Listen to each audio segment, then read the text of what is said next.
में यानी कल के क्लास में हम लोगों ने देखा था महाजनपद काल, जिसको द्वितीय नगरीकरण का दौर या बौद्ध काल भी अगर कहीं लिखा हुआ हो तो आपको छठी यानी कि 600 बीसी यानी 600 ईसा पूर्व से पहले का काल मानना है। अगर थोड़ा सा मैं आज इसमें बिहार का पार्ट ऐड करता चलूं तो आपको समझाता चलूं कि एक्चुअली क्या है कि अगर हम आपका पूरा पाषाण काल, मध्य पाषाण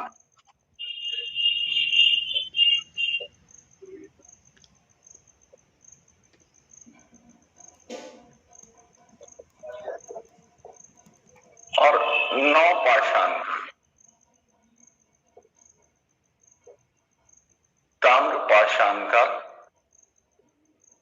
कांस्य युग, इसके बाद आता है यहां से वैदिक युग, फिर लौह युग आता है जिसको हम उत्तर वैदिक काल के बाद का चरण देखते हैं।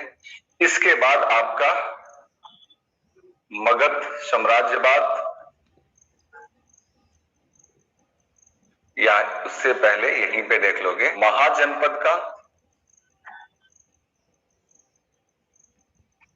बौद्ध एवं जैन धर्म यानी कि धर्म सुधार,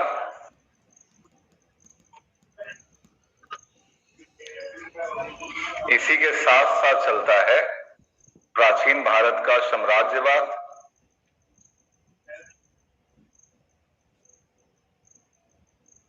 महाजनपद संघर्ष एवं साम्राज्यवाद, मगध का उत्कर्ष,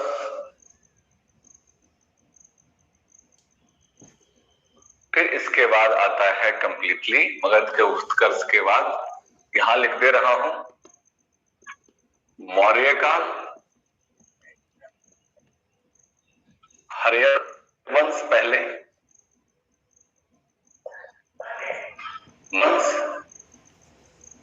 पहले मौर्य ही क्यों ले, शिशुनाग ले लेते हैं, थोड़ा सा पढ़ना है, शिशुनाग में ज्यादा कुछ नहीं, नंद थोड़ा सा पढ़ना है, मौर्य, शुंग, कन, उसके बाद आ जाता है मौर्योत्तर में कवर हो जाता है। फिर इसके बाद हम कवर करते हैं गुप्त वंश, गुप्तोत्तर के अंदर आपका ज्यादातर हर्ष से जुड़ी हुई बातें, उसके बाद हम पढ़ेंगे यहां पे जाकर के आपका प्राचीन ग्रंथ, साहित्य, स्थापत्य, वास्तुकला एवं अन्य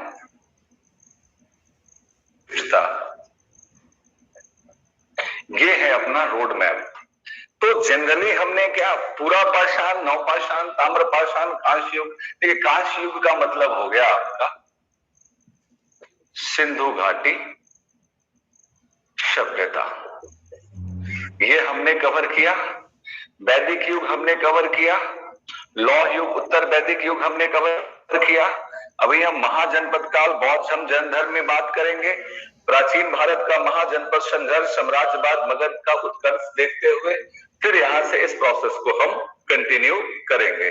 आप में से कई लोग कह रहे थे कि अब हम लोग देख नहीं पाए उस वीडियो को जिसमें आपने सिलेबस का ओरिएंटेशन कराया था, तो आप अभी ये देख लें, इससे आपका मोटा मोटी काम हो जाएगा और लगभग काम आपका होगा। थोड़ा सा नॉलेज के लिए ऐड कर दूं तो ये आपका पूरा पाषाण काल आता है, 5 जीरो लगाना है, 2 2 4 1 5, 1,00,000 ईसा पूर्व लिखा है हमने, ध्यान दीजिएगा। 1,00,000 ईसा पूर्व की चीजें जो है वो आपका आता है पूरा पाषाण काल, पूर्व प्रशस्तर युग। पाषाण मतलब पत्थर होता है, तो पूर्व प्रशस्तर युग का बात आता है यहां से। इसमें अगर बिहार को शामिल करें, क्योंकि आपको अगर सवाल आएगा इन पार्ट से तो मैं आपको फिक्स कर दूं कि यहां से बिहार से रिलेटेड क्वेश्चन ही पूछा जाने का ट्रेंड रहा है।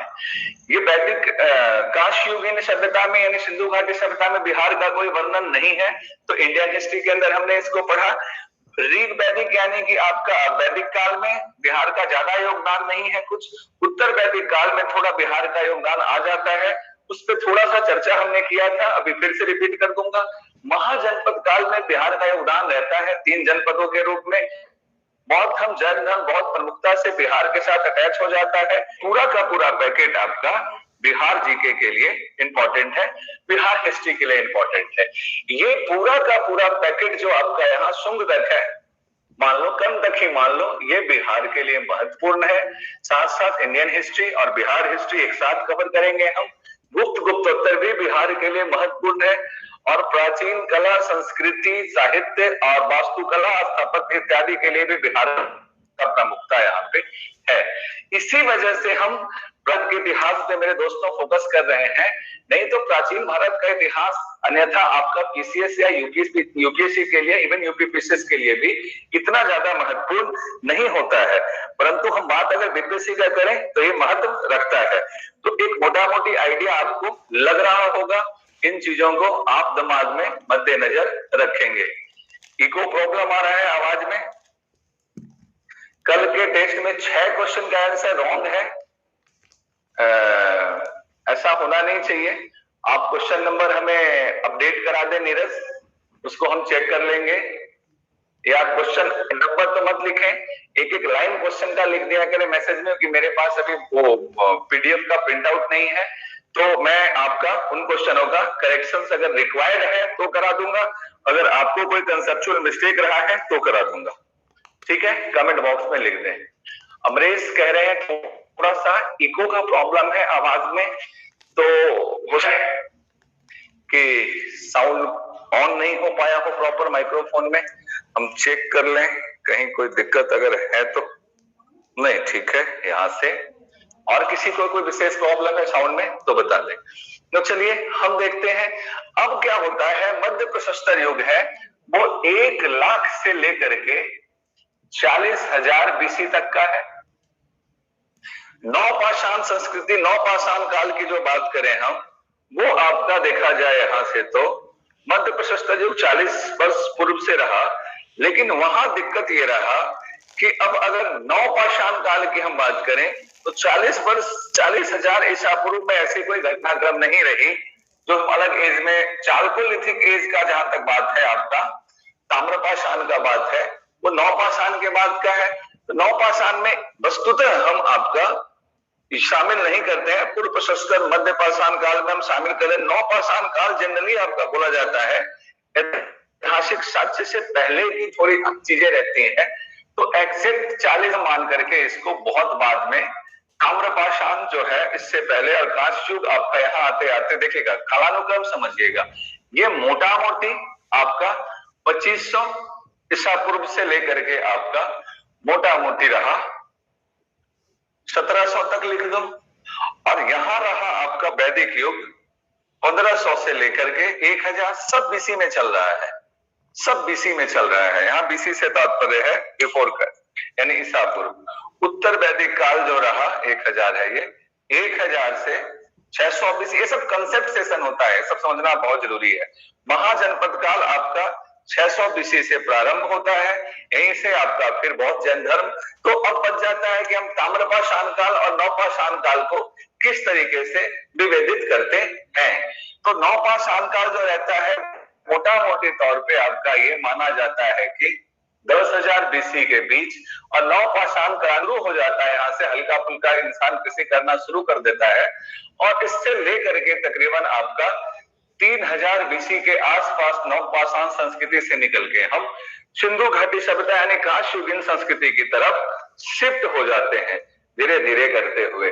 अब यहाँ पे बिहार से जुड़ा हुआ अगर मैं फैक्ट्स आपको बताऊं तो बिहार से जुड़ा हुआ फैक्ट से मिलता है आपका यहाँ से कि कुल मिलाकर के आपको याद करना है मुंगेर, नालंदा और 3 जगह याद कर लीजिएगा, मुंगेर अगर मैं बिहार बनाऊं यहाँ पे छोटा सा एक ऐसे करके हल्का सा यहां से, तो आप देखेंगे इस तरीके से लेते हुए थोड़ा सा यहां से लेते हुए और इधर जाता हुआ और थोड़ा सा इधर लेते हुए और यहां से और फिर आपका नीचे की तरफ इधर ऊंचा, थोड़ा इधर कम आयताकार शेप में और इधर की तरफ लेते हुए थोड़ा यहाँ ऊपर की तरफ और नीचे इधर कटते हुए थोड़ा बोर्ड से बाहर जाता हुआ दिखेगा।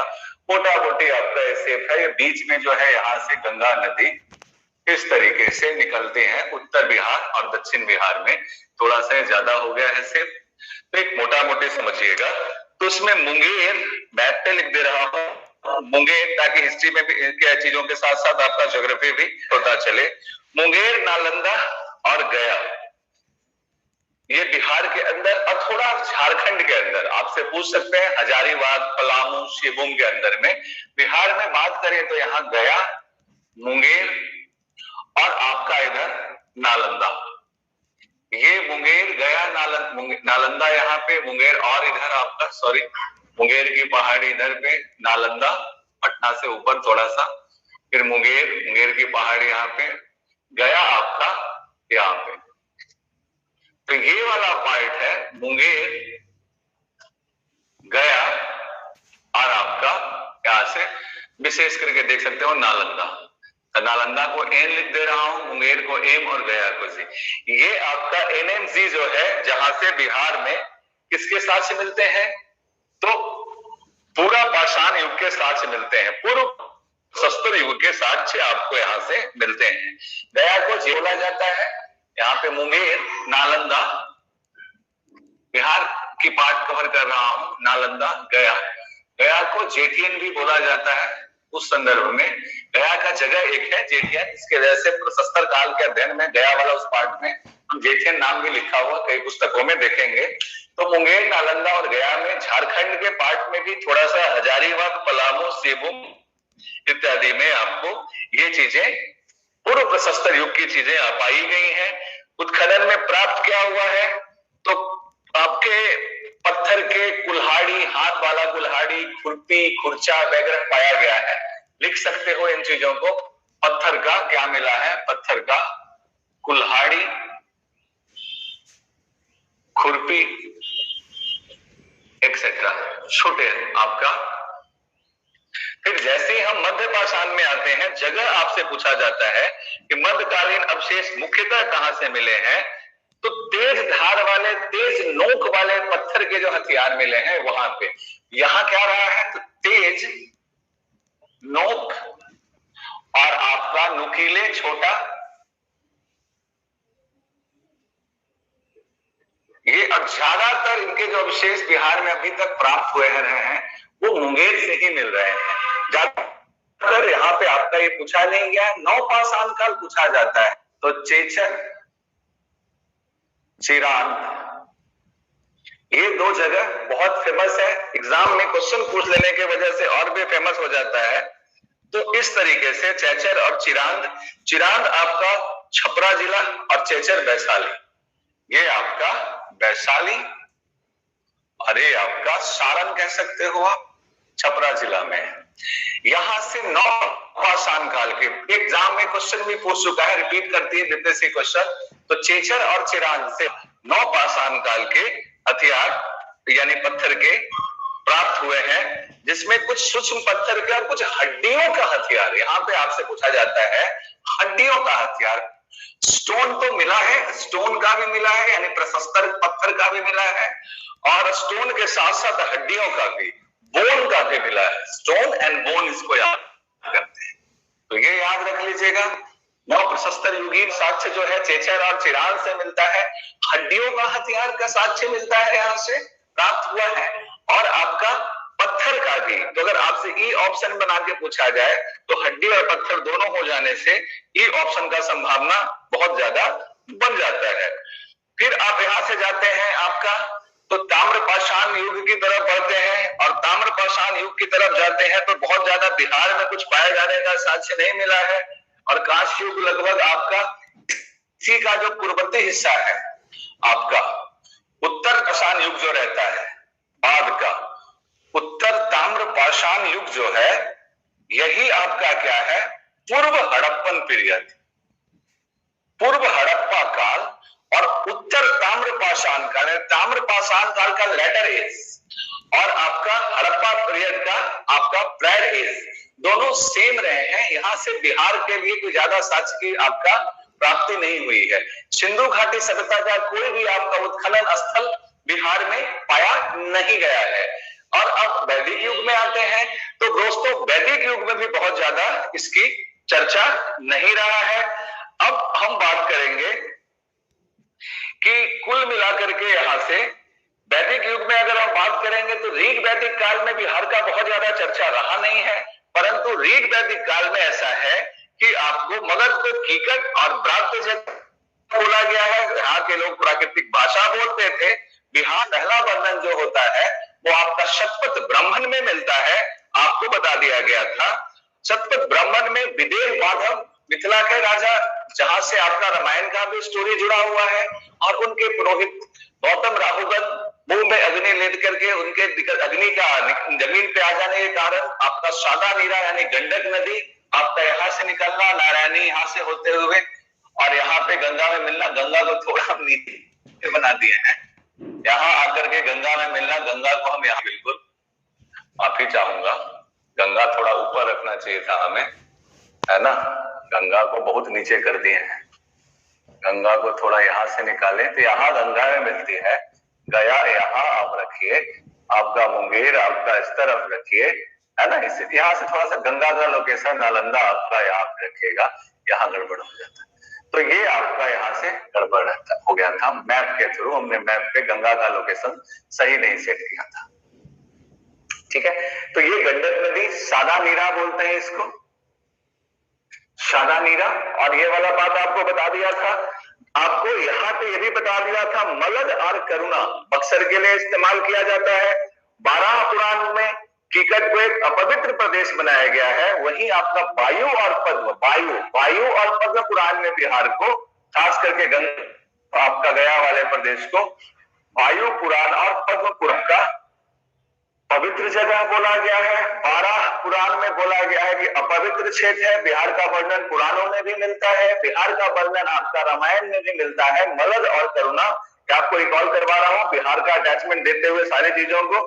उसके बाद हम यहां से निकलते हैं तो हमें अगर पूछा जाए कि बिहार का सबसे पहला आर्यीकरण का दौर कब शुरू हुआ, उत्तर वैदिक काल में शुरू हुआ बिहार में आर्यीकरण का दौर। और उत्तर वैदिक काल का जो एज रहता है वो आपका 1000 ईसा पूर्व से 600 ईसा पूर्व के बीच है। और बिहारों के आर्यीकरण में सबसे पहले आपका मिथिला के विदेह वाला इलाका यानी कि मिथिला वाला इलाका से सबसे पहले आर्यीकरण का आपका साक्ष्य मिलता है। विदेह में बसने की चर्चा हमें शतपथ ब्राह्मण में मिलती है। आपको यजुर्वेद में सबसे पहले विदेह राज्य का उल्लेख मिलता है। सबसे पहले विदेह राज्य का उल्लेख ऋग्वेद में मिलता है मेरे प्यारे बच्चों, किसमें मिलता है, यजुर्वेद में मिलता है। यहां से आगे बढ़ेंगे, बहुत ज्यादा प्रश्न यहां से आपका बिहार से जुड़ा हुआ बनना नहीं है। अब आगे बढ़ेंगे तो बात आ जाएगा महाजनपद काल में। महाजनपद काल में अगर बिहार की चर्चा करें तो आपको बता दिया था कि 16 महाजनपदों में से 3 महाजनपद आपका अंग, मगध और आपका वज्जी संघ, ये 3 महाजनपद मेनली बिहार से रहे हैं। अंग की राजधानी घनसांग ने बोला था, चंपा बोला जाता है। मगध की प्राचीनतम राजधानी गिरिब्रज यानी राजगिरी, और आपका वज्जी संघ की राजधानी हम वैशाली करेंगे। यहीं पे आगे बढ़ते हुए आपको यह बता दिया था कि बुद्ध काल में यानी कि इसी काल में यानी कि महाजनपद काल में ही गंगा घाटी में तकरीबन आपके 10 के आसपास गणराज्य फल फूल रहे थे। गणराज्य ध्यान रखने वाली बात है। इसमें महत्वपूर्ण अगर बात बोलो तो लिच्छवी लिख दें या आप समझ जाओगे, लिच्छवी यानी कि वैशाली के लिच्छवी बोलिएगा, ये आपका इसमें सबसे प्रमुख रहे जिनका चर्चा आता है। अकल्प के बुली हो गए, मिथिला के विदेह हो गए,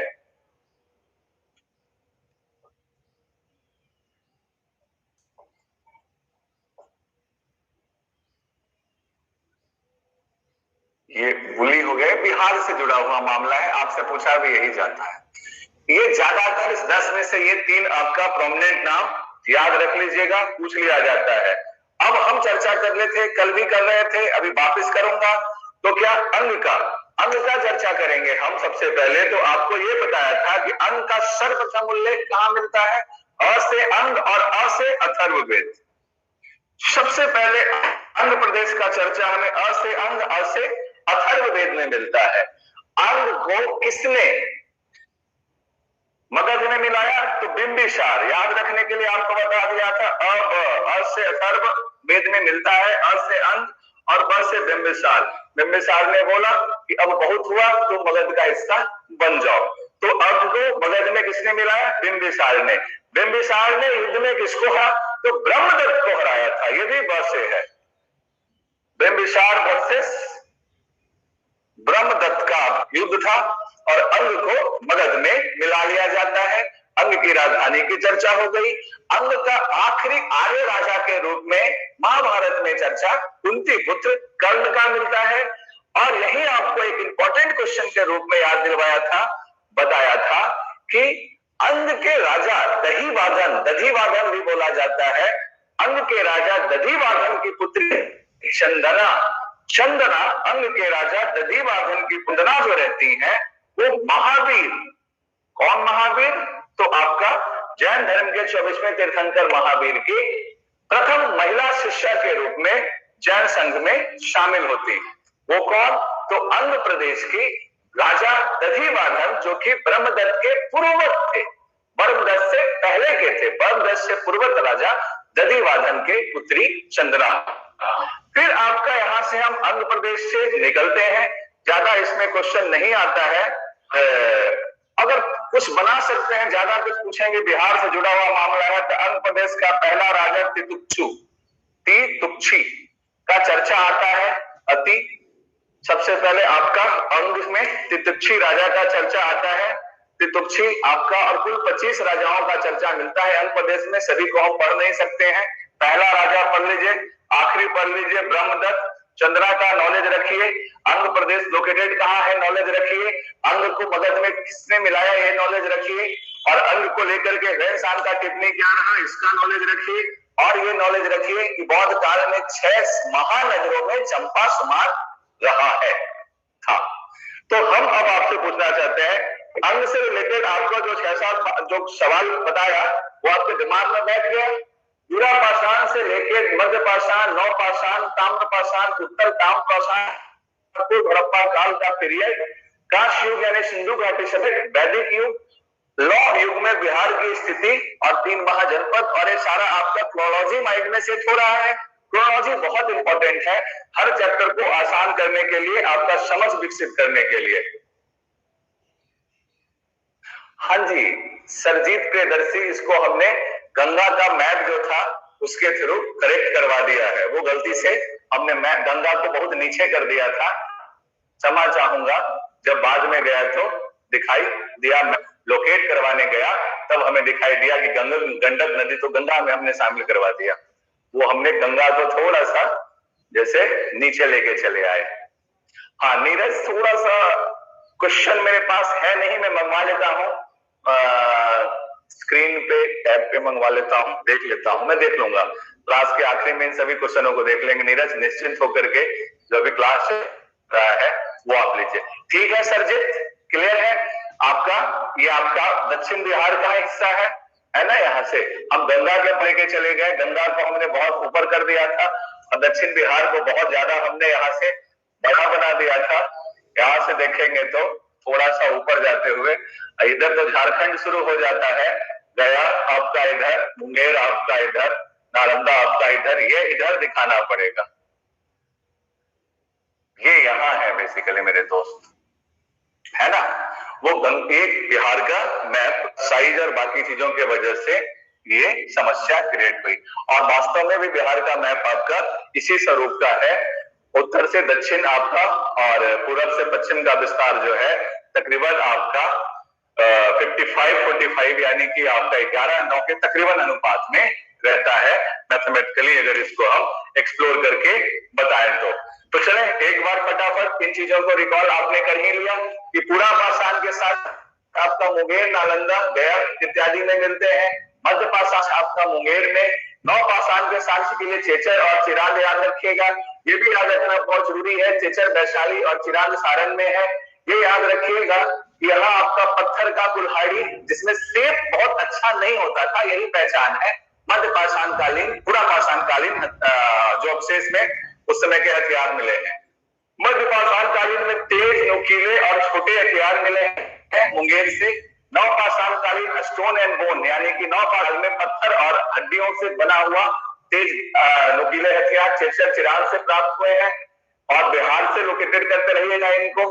आपका अंग को लेकर के हमने यही बताया कि अंग के प्रथम राजा तितुच्छी, अंग में टोटल 25 राजा हुए। अंग महाजनपद की राजधानी चंपा, चंपा बौद्ध काल में, महाजनपद काल में 6 सबसे बड़े महानगरों में शामिल माना जाता रहा है।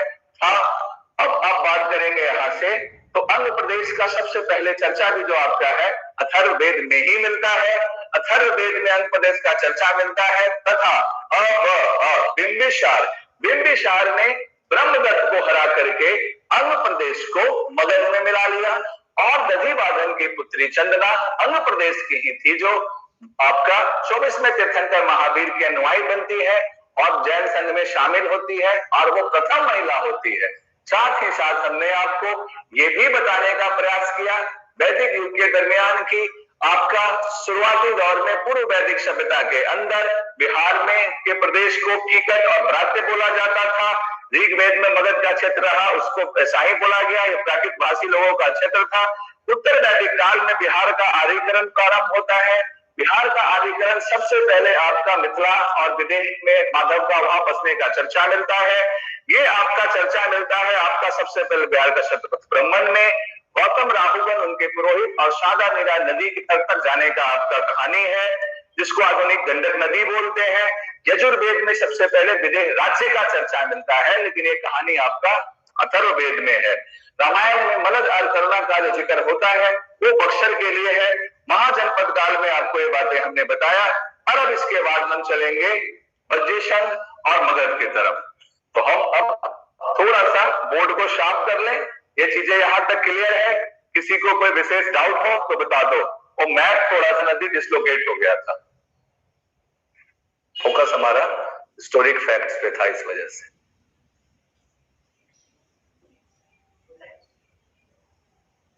ठीक है सरजीत, क्लियर है यहां तक? याद हो गया फैक्ट सबको? बढ़ा जाए आगे, बज्जी संघ का जिक्र किया, तेजी से कमेंट बॉक्स में उपस्थिति जताते रहो आप लोग। बज्जी संघ को लेकर के आपको एक फैक्ट याद करवा दूं। डीप अगर क्वेश्चन पूछेंगे तो बज्जी संघ के आपके जो छोटे छोटे गणराज्य थे बिहार हिस्ट्री के अंदर, उनके राजधानी से भी उठा के क्वेश्चन पूछ सकते हैं। क्योंकि अगर हम इंडिया हिस्ट्री के अंदर जाएंगे तो बज्जी संघ में बहुत कुछ ज्यादा पढ़ने का जरूरत नहीं है, लेकिन हम बिहार हिस्ट्री साथ साथ लेके चल रहे हैं। तो 10 ऐसे गणराज्य का यहाँ पे चर्चा होता है, लिख ही लीजिए, डिटेल में पढ़ रहे हैं हम। कपिलवस्तु, पहले सारा गणराज्य लिख देता हूं, उसमें से आपने कुछ का नाम सुना होगा।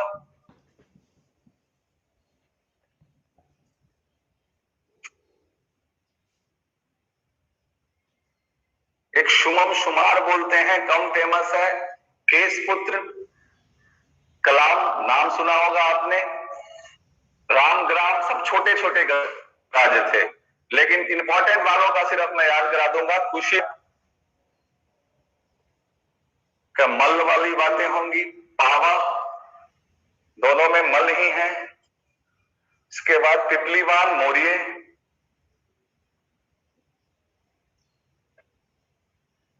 ये मौर्य हैं, लिखवा दूंगा एक साथ। अकलप, बुल्ली, अलकप, बुल्ली और वैशाली,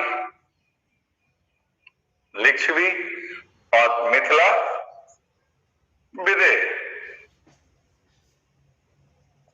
तो आप में से कितने लोगों को क्या क्या याद है इसमें से?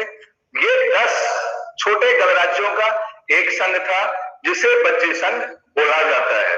कपिल वस्तु के शाक्य, बुद्ध से जुड़ा हुआ मामला है, जरूर याद रखिएगा, पूछा जाता है। कपिल वस्तु के कौन से शाक्य, कपिल वस्तु में जो गणराज्य उसका कौन शाक्य, कपिल शाक्य, केश पुत्र कालाम, खुशी नारा मल जो एकदम फेमस है उसको पहले लिख रहा हूं, ये बुद्ध से जुड़ा हुआ है। पिपलीवान मौर्य, यह आएगा मगध के में चर्चा, क्योंकि क्या किया जाएगा, पिपली गणराज से जुड़े हुए होने की बातें मौर्य वंश को कर दिया जाता है, क्योंकि पिपली गणराज के एक दासी के पुत्र के रूप में चंद्रगुप्त मौर्य का पहचान करने का प्रयास कुछ साहित्यिक साक्ष्यों में किया गया है, इसलिए प्रमुख हो जाता है। ये अल्लकप, बुल्ली, वैशाली, लिच्छवी, मिथिला, विदे। अब बच जाता है आपका शुभ शुमार और बच जाता है आपका रामग्राम के कोलिये थे, मौर्य और कोलिये, और शुभ शुमार के मद। ये याद रखने के लिए इंपॉर्टेंट है, उसको मैं अंडरलाइन कर दूं, कपिल वस्तु के शाक्य याद होना चाहिए, कहीं कहीं एग्जाम में पूछ लिया गया है। केश पुत्र के कलाम याद रखिएगा, कुशीनारा के मल और पावा के मल, दोनों एक ही देवरिया डिस्ट्रिक्ट वाला। पिपलीवान मौर्य, अगलप, बुल्ली, वैशाली का लिच्छवी आपको एकदम याद होना चाहिए, और मिथिला का विदेह का चर्चा हम कर ही रहे हैं। तो कम से कम ये 1, 2, 3, 4, 5 और 6 तो कम से कम आप बिल्कुल याद रखिए। लेकिन याद रखिए कि आपका सबसे प्रथम गणतंत्र कौन रहा है, तो सबसे प्रथम गणतंत्र रहा है वैशाली का लिच्छवी, जिसे गणतंत्र के जीता जागता प्रथम साक्ष्य के रूप में माना गया। गणतंत्र का पहला साक्ष्य जो है, जहां से जिस क्षेत्र से हमें प्राप्त होता है, वो गणतंत्र है आपका लिच्छवी। अब सबसे प्रमुख रहा, बच्चे संघ का राजधानी भी वैशाली रहा है। लिच्छवी गणराज्य के इतिहास में प्रथम गणराज्य के रूप में आपसे सवाल पूछा जाता है। से कौटिल्य ने जो अर्थशास्त्र लिखा है उसमें भी इन गणराज्यों का वर्णन मिला है, वहां से भी इसके साक्ष्य मिलते हैं। इसके साक्ष्य में एक महत्वपूर्ण होता है, अर्थशास्त्र में इन गणराज्यों का चर्चा है। अर्थशास्त्र के रचयिता कौन है? कौटिल्य। कौटिल्य को ही क्या बोलते हैं? चाणक्य। चाणक्य को ही क्या बोलते हैं? विष्णुगुप्त। यानी कि कौटिल्य, चाणक्य, विष्णुगुप्त सभी आपके सेम ही थे। और राज शब्दोपजीवी, गणतंत्र के लिए जो शब्द इस्तेमाल किया गया है कौटिल्य में गणतंत्र के लिए, वो राज शब्द जीवी, राज शब्दोपजीवी शब्द का जिक्र किया गया है। कहां से मिलता है इन गणतंत्र का डिटेल स्टडी करने का हमें मौका? तो ये मौका हमें मिलता है डिटेल स्टडी करने का, कहां से? अर्थशास्त्र। अर्थशास्त्र के रचयिता कौटिल्य, चाणक्य, विष्णुगुप्त, कोई भी नाम हो सकता है। और अगर तीनों नाम दिया हुआ है तो फिर बिहार यूपीएससी पे ई ऑप्शन का खेल बहुत गंदा है। वहां पे गणतंत्र के लिए राज शब्दोपजीवी शब्द का इस्तेमाल किया गया है। ये आपके उन गणतंत्रों की राजधानी यानी उनका लोकेशन और गणतंत्र के वासियों का नाम हो गया। फिर आता है कि इसमें जो सबसे प्रमुख स्टोरी क्रिएट हो, वो कुंडन ग्राम आपका वैशाली में, कुंडन ग्राम क्या में जगह, वैशाली कहां लिखा हो? लिच्छवी गणराज्य के अंदर जात्री कुल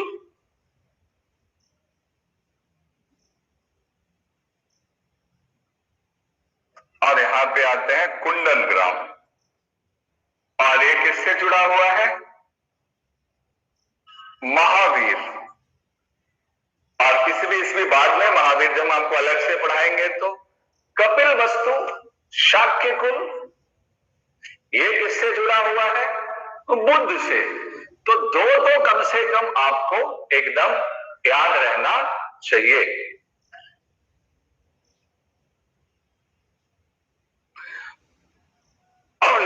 से ही जुड़ा हुआ मामला है कि महावीर की जो जात्री कुल में हुए हैं, महावीर की जो माता थी उनका नाम था त्रिशला।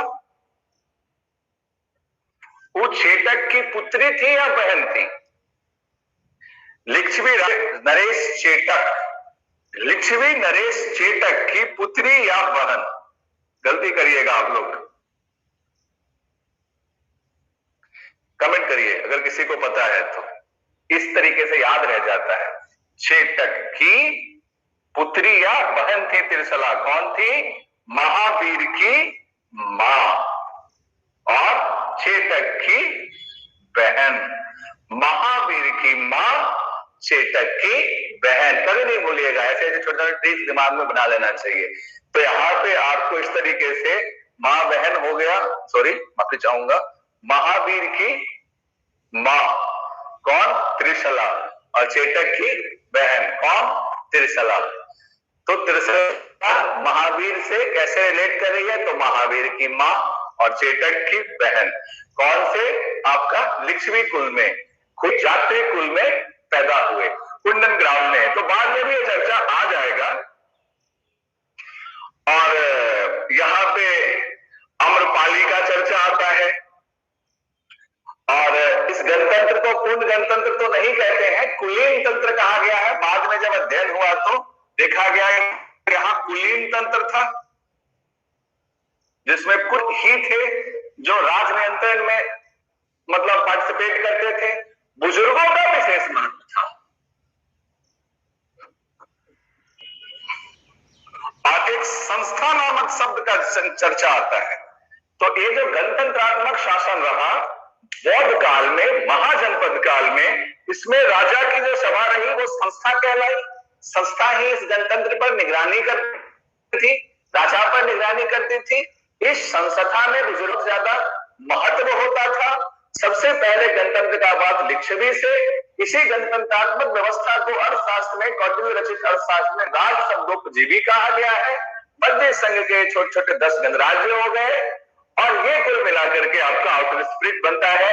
बच्चे संघ 10 प्रमुख गणराज्यों का एक प्रतिष्ठित संघ था, जो विशेष करके आपका तिरहुत में वैशाली वाला पार्ट मुजफ्फरपुर तक गंगा नदी के आसपास फैला हुआ था। इस संघ के अंदर आप देखेंगे तो उस तरफ से पीछे जाए हिमालय के तलहटी में कई और भी, जैसे कुशीनगर और पावा के मल्ल आप यहाँ पे देखेंगे। वैशाली देखा, आप उधर जाके ऊपर की तरफ जाएंगे तो मिथिला के विदेह, ये भी आपका हिमालय के तराई जो अभी आपका लगभग नेपाल का पार्ट हो जाता है। कपिल वस्तु के शाक्य, शाक्य कुल में पैदा हुए बुद्ध, और बुद्ध के विषय में आपका ज्यादा चर्चा आगे होगा।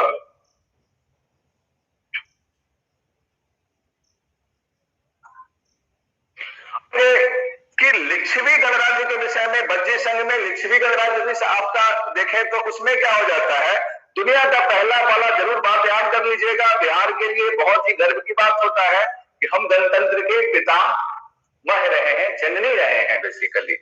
इस गणराज्य में देखे जाए, अगर आपका वैशाली के लिच्छवियों की गणराज्य में, तो इच्छावाकु सूर्यवंशी राजा से स्टार्ट होता है। वैशाली नाम वगैरह पूछा नहीं जाता है, लेकिन आपका यहां देखा जाए कि बच्ची संघ का राजा चेटक बड़ा कंफ्यूज करता है ना। ये एक चेटक वाला कंफ्यूजन दूर कर दो। मुझे ऐसा लग रहा है कि एग्जाम में इस बार क्वेश्चन पूछेंगे यहां से, तो ये मिटा देता हूं। बोर्ड ज्यादा भरा हुआ लगने से भी आपका सर दर्द होने लग जाता होगा, तो पूरा एक बार मिटाते मिटाते बोल दो। 1000 से 40,000, 40,000 से आपका 10,000, 10,000 से 3,000 और 2,500 से 1700, 1700 के बाद 1500 से 1,000, 1,000 के बाद से 600। ये सारा फेजेस है। और चेटक को लेकर के आपका एक बड़ा कंफ्यूजन है। देखिए चेटक कौन? तो लिच्छवी नरेश, चेटक की बहन नाम क्या है? त्रिशला। और त्रिशला कौन है? महावीर की मां। अब चेटक की बेटी का एक चर्चा आता है। चेतक की बेटी कौन? तो चेलना। चेतक की बेटी का नाम चेलना, और चेलना का विवाह होता है मगध नरेश बिंबिसार, जो हरेक वंश का संस्थापक। यानी कि यहां बिंबिसार की और पृथ्वियों से बज्जी संघ के लिच्छवी गणराज्य से लड़ाई करके कितना, जबकि ये वैवाहिक संबंध स्थापित करके उसे मजबूत गणराज्य के रूप में रहा था। मगधम बोला जाता था उसे, मगधम इन गणराज्यों का एक संघ को पूर्ववत कालों में तो ये मिलाया गया था। वस्तुतः यहां एक कंफ्यूजन होता है और हमेशा ही होता है।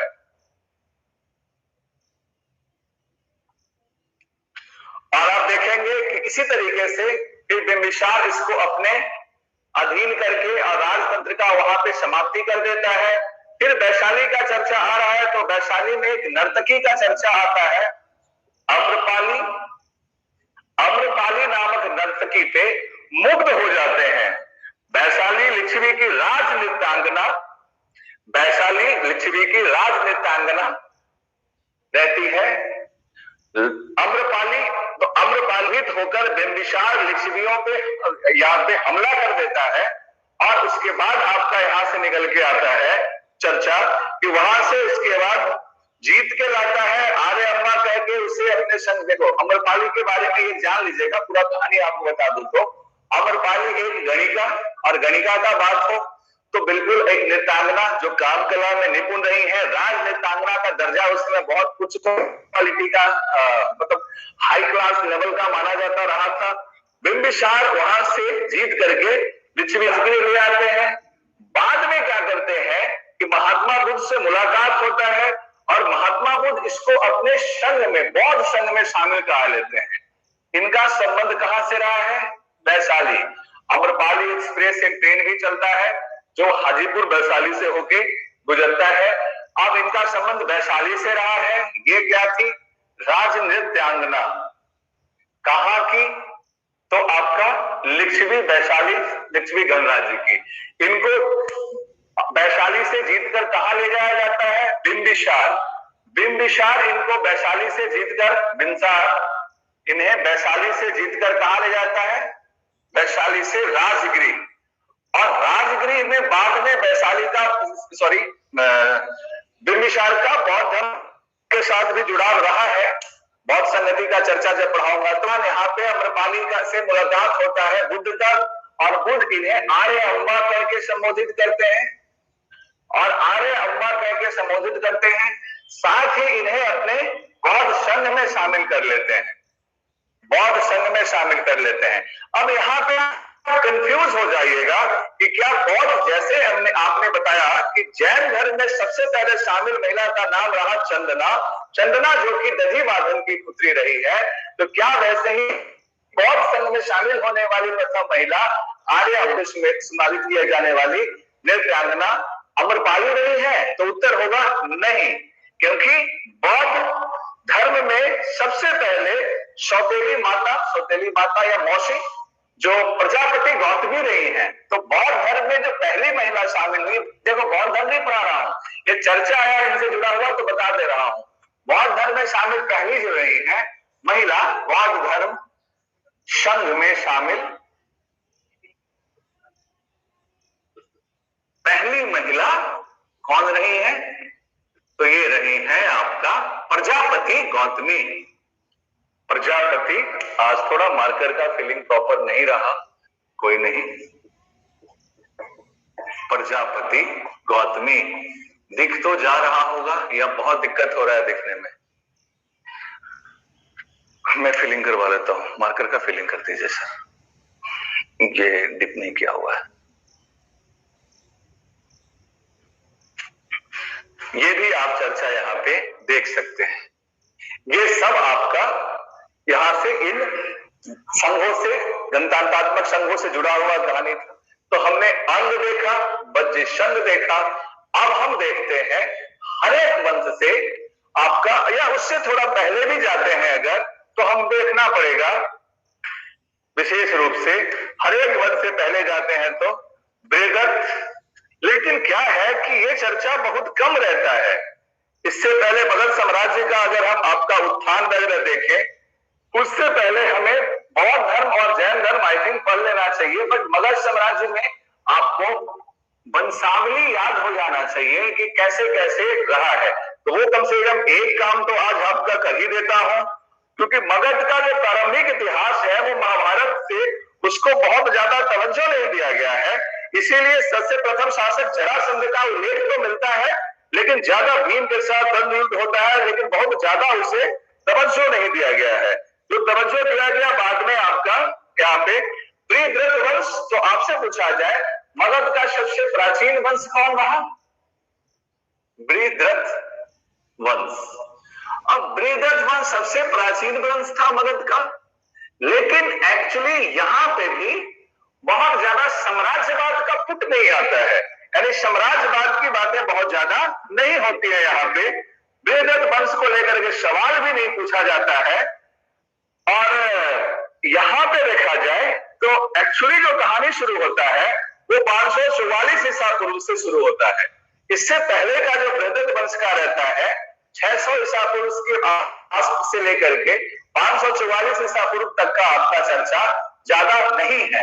एकमात्र आपका इसमें पढ़ाई बृहद्रथ वंश के रूप में डिटेल मिलता है कुछ। बृहद्रथ वंश सबसे प्राचीन इतना से ही आपका काम चल जाता है। और क्योंकि बृहद्रथ वंश ने ही इसकी स्थापना की थी, बृहद्रथ का कुछ जरासंध प्रतापी राजा, जरासंध का आपका भीम के साथ मल्ल युद्ध और ये सब कुछ चर्चा महाभारत में मिलता है। लेकिन एक्चुअली क्या रहा है फिर गिरिब्रज और कुशाग्रपुर वाली राजधानी बनाना और वो सारा गिरिब्रज। मगध की सबसे प्राचीनतम राजधानी अगर राजगिर भी नहीं हो तो आपको गिरिब्रज कहना है, और अगर राजगीर ऑप्शन में हो तो राजगीर ही कहिएगा। गिरिब्रज का ही नाम बाद में राजगीर कर दिया जाता है और बाद में राजधानी पाटलिपुत्र, पाटलिपुत्र से राजधानी फिर वैशाली की तरफ थोड़ा सा शिफ्ट होता है, फिर से पाटलिपुत्र, फिर से राजधानी उत्तर भारत की तरफ शिफ्ट हो जाता है, अवंती और आपका उत्तर की तरफ ले जाने का प्रयास होता है, और इस तरीके से आपके सिचुएशंस बदलते रहते हैं। आगे आए और यहां से आपको कालानुक्रम याद करवा देता हूं। तो देखिए कुछ चीजें और मिटा रहा हूं, तो देखिए फटाफट याद होना बहुत जरूरी है। हर्यक वंश 544, कहीं कहीं 45 में मिलेगा बीसी। हर्यक, हर्यक के बाद शिशुनाग, नंद, मौर्य, शुंग, अक्कर। ये आपका एक ऑर्डर याद होना चाहिए। हर्यक वंश, शिशुनाग वंश, नंद वंश, मौर्य वंश, उसके बाद आपका आता है कर्ण वंश, और फिर उसके बाद आपका आता है शुंग वंश। आपका अशोक के परवर्ती शुंग वंश और कर्ण वंश, लास्ट में कर्ण। उसके बाद गुप्त काल का। तो आप याद अगर रखने में कुछ दिक्कत हो तो आप यहां से शब्द उठा सकते हैं, ह, शी, न, म, शुक, है ना। हसीन मौसूक करके याद रखेगा तो कभी कंफ्यूजन नहीं होगा। इनका कालानुक्रम भी आप आराम से सेट कर सकते हैं। हर्यक वंश कालानुक्रम में देखें तो स्थापना हुआ लगभग आपका 511, 12 ही कई सारे किताबों में मान्यता दिया हुआ है। ये सब बीसी में चलेगा, घटता जाएगा। फिर 512 बीसी के आसपास जाके अगर बात करेंगे 412, 512 कह रहा हूं, लंबा चला है ये। 412 बीसी, कई शासक हुए हैं। 412 तकरीबन आपका ये रहता है समय ड्यूरेशन 130 सालों का माना जाता है।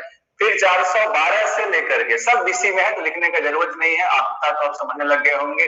लगभग आपका रहता है, यहाँ से बात करें शिशुनाग का तो तकरीबन ये भी रहता है आपका 60 साल का। यहाँ से अगर 65, 400, 345, 50 थोड़ा सा मिला लेना लगभग सही होगा। ये दौर रहता है, ये लगभग आपका दौर है। देखिए घटाइएगा तो यहाँ से क्या मिलेगा, लगभग अप्रोक्सीमेट लिख रहा हूं 130 सालों का। ऐसा कॉन्सेप्ट बनाता है, ऑप्शन नहीं पढ़ा हुआ है तो भी निकाल सकते हो।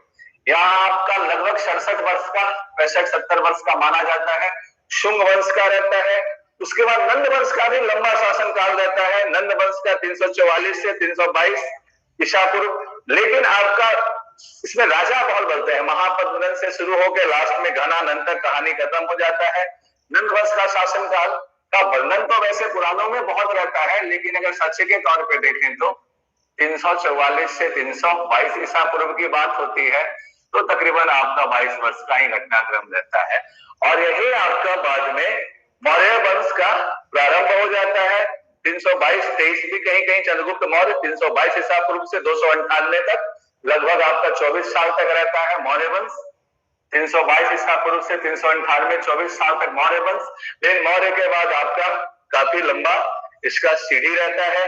मौर्य के बाद बिंदुसार, बिंदी से कंफ्यूज मत कीजिएगा, 272 तक, 272 से फिर अशोक 232 तक, और 232 के बाद आपका पर्वतीय शासक इसके रहे हैं। पर्वतीय शासकों का बहुत ज्यादा आपका वर्णन इसमें रहा नहीं है, लेकिन आपका यहाँ पे देखा जाए 180-84 तक सबसे लंबा रहा है, लगभग आपका 184 तक रहा है आपका सबसे लंबा। आपसे पूछा जाए इनमें से किसका रहा है काल, तो यही काल रहा है। लगभग 100 यहाँ पे देखेंगे तो 40 वर्षों का, ऐड करेंगे तो 0 8 12 का 2 1 1 2 1 3, लगभग 140 वर्षों का शासन। तो हर्यक वंश और मौर्य वंश का सबसे लंबा दौर चला है। इसके बाद आप यहां से देखेंगे हर्यक वंश मौर्य वंश के बाद शुंग वंश का फिर 184 बीसी से एक छोटा सा ही पीरियड रहा है, और कर्ण वंश का भी आपका एक छोटा सा ही पीरियड रहा है। इन पीरियड के बाद आपका बाद में यहां से इंपॉर्टेंस इसका नहीं रहता है। तो मोटा मोटे तौर पे हर्यक वंश, अब एक एक करके हम इसका डिस्कशन करेंगे। हर्यक वंश में कौन कौन थे तो देखा जाएगा। आपका हर्यक वंश के अंदर आ जाएंगे, कहानी शुरू होगा आपका बिंबिसार, बिंबिसार से फिर आगे आएंगे अजातशत्रु, अजातशत्रु से आगे आएंगे उज्जैन की बातें करेंगे। फिर आपका शिशुनाग वंश में शिशुनाग आएगा, फिर उसके बाद कालाशोक के चर्चा होगा। महापद्मनंद से होते हुए हम घनानंद तक आएंगे, चंद्रगुप्त मौर्य से होते हुए अशोक को डिस्कस करेंगे, पुष्यमित्र शुंग को डिस्कस करेंगे, और आपका फाइनली जाकर के हम यहाँ पे इसको कर्ण वंश की देवहूति से चर्चा करते हुए फिनिश करेंगे इसको।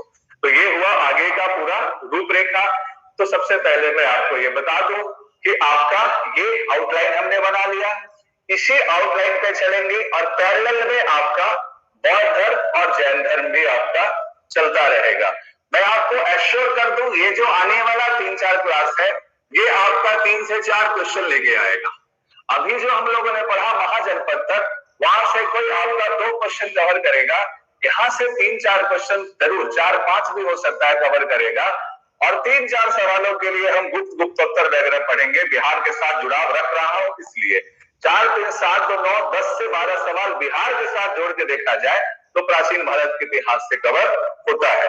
तो आपको मोटा मोटी एक आउटलाइन बना दिया आपके दिमाग में, एक वंशावली बना दिया, कालानुक्रम आज आपके दिमाग में डाला, अंग और बज्जी से जुड़ा हुआ, बुद्ध महावीर से अटैच करता हुआ जो इंपॉर्टेंट क्वेश्चन थे वो आपको बताया।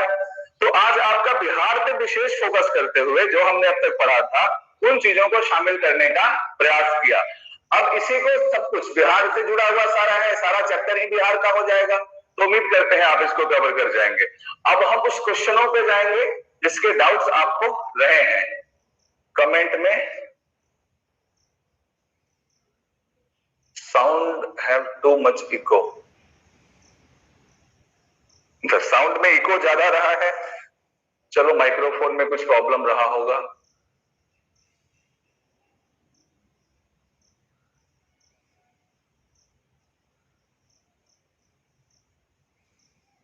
चलिए मैं क्वेश्चन देख लेता हूं एक बार, मेरे को वो दूसरे मोबाइल में कहीं क्वेश्चन होगा तो जो टेस्ट पेपर था वो दिखा दें, क्वेश्चन नंबर मेरे समझ में आ जाएगा, फिर मैं इनको फटाफट डिस्कस कर दूंगा।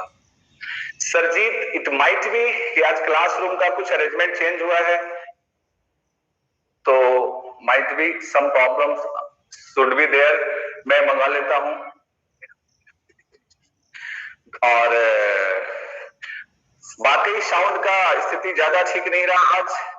राजीव रंजन, आपको व्हाइट बोर्ड पे हम पढ़ा रहे हैं तो व्हाइट बोर्ड पे सिचुएशंस ऐसा ही रहता है, मार्कर में थोड़ा इंक कम होने की वजह से और मैं खींचता चला गया कंटेंट फ्लो में, इस वजह से आपको थोड़ा चीजें डिस्टर्ब लगी होंगी। बाकी दिनों की अपेक्षा आज थोड़ा सा स्टूडियो सेटअप जहां से हम क्लास रिकॉर्ड करते हैं चेंज किया है, क्योंकि हमारी कुछ ऑफलाइन क्लासेस वगैरह जो यहाँ मैं ले रहा हूँ वो सब भी स्टार्ट हो गया है। इस वजह से फिर भी हम इसको और ओवरकम करने का प्रयास करेंगे। दूसरी चीज ये है कि हम व्हाइट बोर्ड पे ही पढ़ाएंगे। डिजिटल बोर्ड सूट नहीं करता है, क्योंकि डिजिटल बोर्ड पे लिखी लिखाई चीजें इतना एक्सप्लेन नहीं हो पाता है और उस पे हैमर थोड़ा सा कम हो पाता है। और कल के टेस्ट में जितने लोग पार्टिसिपेट किए थे 50 क्वेश्चनों का टेस्ट था, तो मैं बता दूं कि टेस्ट पेपर मैं कंपोज नहीं करता हूं मेरे भाइयों एवं बहनों।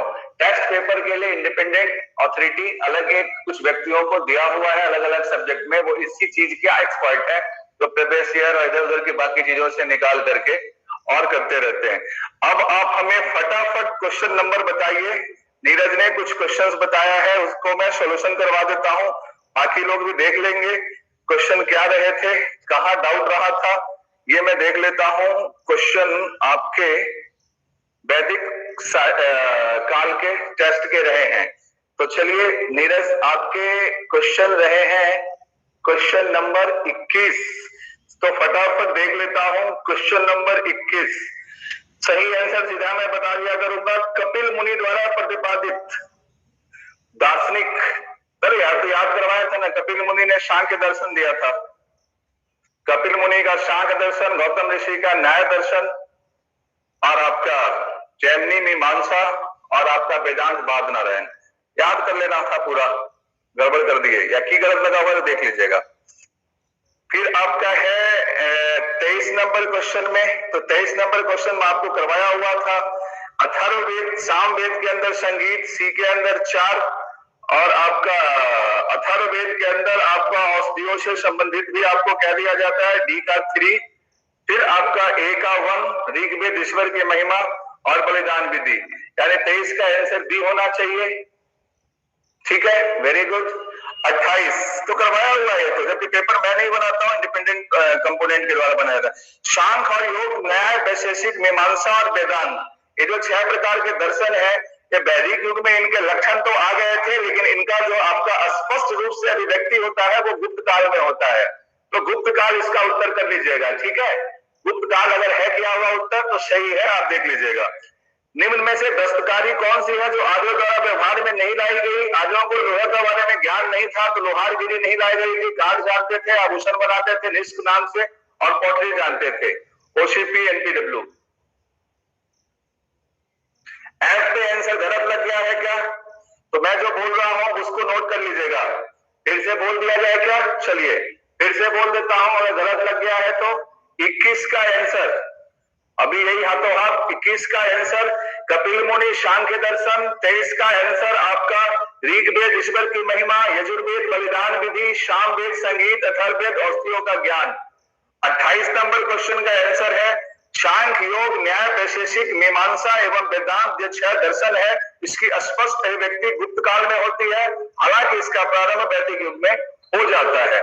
29 नंबर क्वेश्चन में लोहारगिरी ही आएगा उत्तर में, क्योंकि आर्यन सभ्यता जो पूर्व वैदिक सभ्यता थी वो लोहे से परिचित नहीं थी।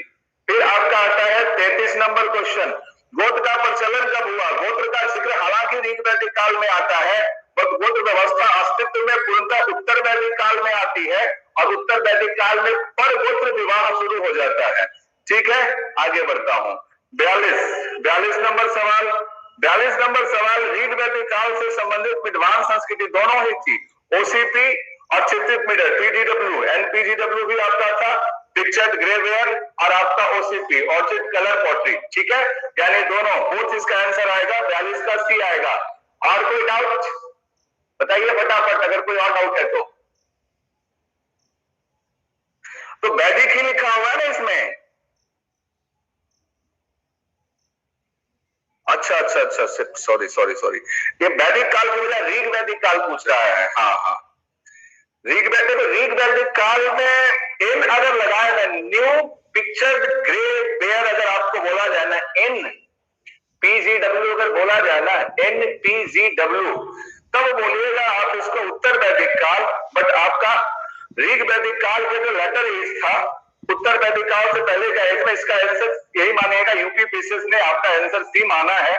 तो चित्रित धूसर विद्वान संस्कृति जो है न्यू नहीं यानी कि नवीन चित्रित धूसर विद्वान संस्कृति NTGW लिखा होता तब इसका उत्तर वैदिक काल होना चाहिए था। तो अभी तक मुझे उत्तर में तो कोई कमी नहीं लगा कहीं पे। ऐड में आंसर गलत डल गया इन क्वेश्चनों का, या जो मैं बता रहा हूं वही डला हुआ है? शायद संभावना नहीं है ऐसा जैसा आप बता रहे हैं।